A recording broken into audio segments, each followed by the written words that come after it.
Is your computer moving slower than ever? Let's fix that with a few simple tricks that will boost performance in just 3 minutes. First, disable startup programs. Press Ctrl plus Shift plus Esc to open Task Manager, go to the Startup tab, and disable apps you don't need to start automatically.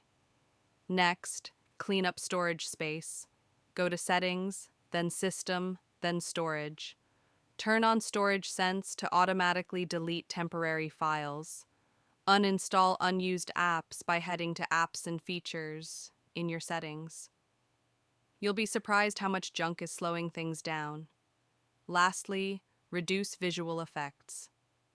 Right-click on this PC, choose Properties, go to Advanced System Settings, click Performance Settings, and select Adjust for best performance. And just like that, your computer should feel much faster. Subscribe for more bite-sized tech fixes.